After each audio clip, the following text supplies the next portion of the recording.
Time now for a Republic exclusive. Republic TV has accessed series of back and forth communication in the Ministry of Defence that proves search for the missing Bofors files. Now remember, we had reported the decision of the Ministry of Defence on Friday, and today we show you these papers which prove search for the missing files, exclusively accessed by Republic TV. And to give us more information on this, I am being joined by our executive editor from the Delhi studios. Abhishek, these are exclusive papers that we have accessed which reveal the communication between the Ministry of Defence and the Public Accounts Committee. Take us through the details of these documents. Well, yes, we know that Bofors is under scanner again. We brought it out with the interview of Sten Lindstrom, who brought out new facets of the case and brought out the name of Mr. Rajiv Gandhi, the then Prime Minister, as someone who was curious about the developments of the deal, and the Prime Minister's office under him took a lot of interest in the process that took place for getting the deal through. And parallelly, the Public Accounts Committee, a subcommittee of that in Parliament, has been looking at or scrutinizing documents related to Bofors, and it came to their notice through this letter written by A.N. Das, Additional Financial Advisor and Joint Secretary in the Ministry of Defence, that in the Finance Wing of the Ministry of Defence, that there are certain files, crucial files pertaining to that period that are missing. Now, this letter, or through this letter, the Joint Secretary communicated that in this connection, it is intimated that the 8 old audit paras, some being as old as more than 25 years. Now, that's the operative part.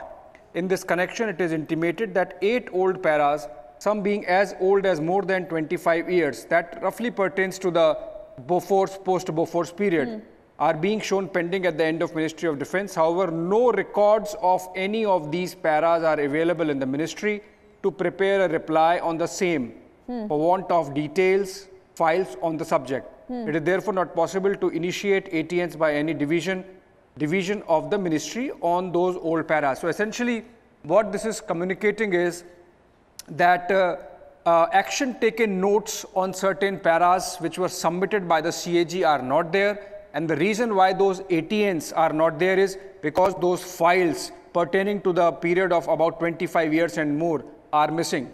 Now, that really came to the attention of members of the subcommittee, and further the letter says that I would therefore request you to look into the matter and advise monitoring cell to delete 8 old paras and 13 paras related to recoveries savings from APMS portal being shown pending against the Ministry of Defence. Now, what this letter essentially and in communication said was that since the files are missing, the action taken notes are not there, and since the files are missing, are so old that they might not be able to, they might not be located. So these paras or these notings should be deleted.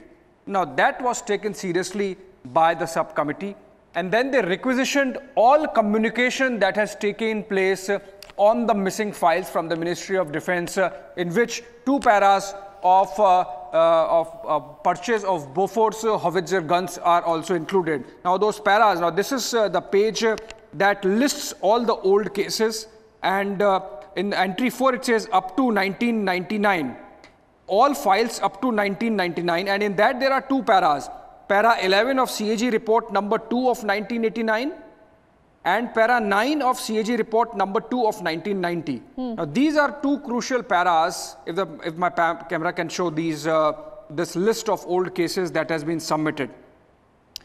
What is transpiring now is, it seems that when the members of the subcommittee inquired from the bureaucrats of the Ministry of Defence that no communication took place 2007 onwards as to the missing files. So possibly the files pertaining to Bofors, these 2 paras, para 11 of CAG report number 2 of 1989 and para 9 of CAG report number 2 of 1992. These 2 have gone missing around 2007, because that's when communication ends, and after that files go missing.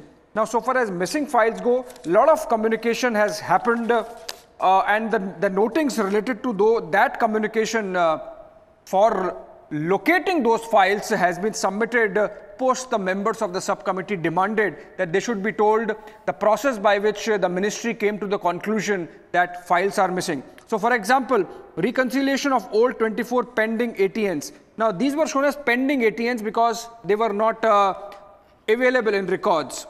The matter under consideration is regarding disposal of 24 old pending audit paras, whereabouts of which are neither available with any division nor with budget division.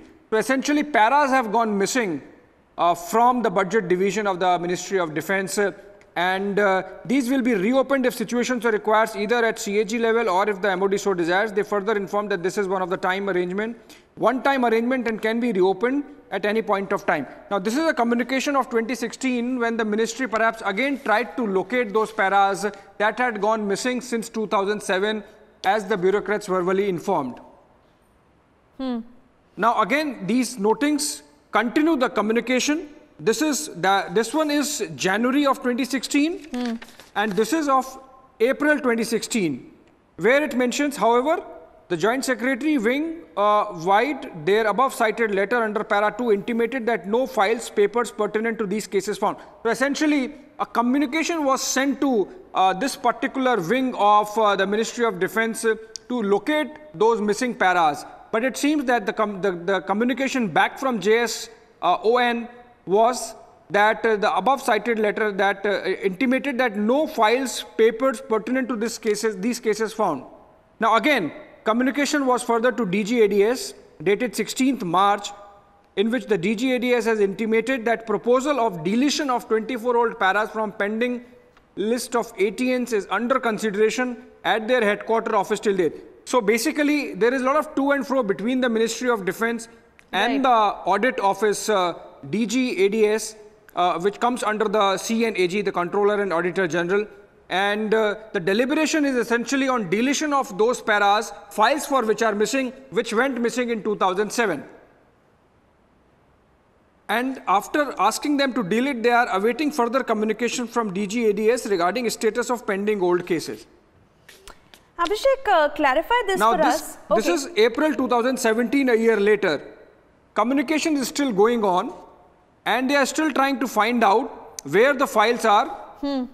This is a to and fro communication. But post this meeting of the subcommittee, the Defence Secretary gets in the picture. The Defence Secretary has called for this file for perusal. Accordingly, the file is submitted for kind perusal of the Defence Secretary. This essentially shows that this government has been concerned about finding or about locating the missing Bofors files, which according to sources went missing in 2007 and pertain to para 11 of CAG report number 2 of 1989 and para 9 of CAG report number 2 of 1990. So these are very important developments taking place in the Bofors case, where files connected with Bofors created by the CAG at that time went missing around 2007, and the present government is now trying to locate them and where they are if they have gone missing. Back to you. Abhishek, clarify this for us. What we are getting to understand is that these two paras that you spoke about, 9 and 11, highlight the irregularities in the purchase of the Howitzer artillery guns. And in fact, MOD had approached PAC to delete these two paras, but PAC had taken objection and asked MOD to trace these missing files. Well, yes, so far as the deletion of these paras and other paras in the list is concerned, it seems from the communications that we have between the office of, between the Ministry of Defence and the various offices of the Controller and Auditor General pertaining to Ministry of Defence, that this was seen as a routine process. But when the subcommittee of Parliament really brought to the notice that some of these paras which the ministry or the CAG is considering to delete pertain to the Bofors case, that's when everyone is scurried for finding those missing files, and that process we are told is on. So whether we find those files, we really don't know as yet, but at least the process has begun at the instance of the subcommittee of the PAC that those missing files should be found instead of deleting the paras pertaining to those files. And this happened on the 25th of July when PAC received the file notings of the ministry about the non-submission of ATNs? Well, yes. So the meeting took place on 13th of July, and these notings have been submitted on 25th of July. Okay. And as we speak, Suesha, the process is on so far as Bofors files, locating those Bofors files. Why they are, in fact, a heated exchange, we are told, took place by our sources. We are told that heated exchange took place between the Defense Ministry officials and the members of the subcommittee, where they wanted to know why the ministry on its own, for example, has not taken the initiative to locate those files. I can tell you, for example, when one of the officials told the members that they really don't know the mind of the bureaucrats of that time, which is pertaining to 2007 under UPA 1.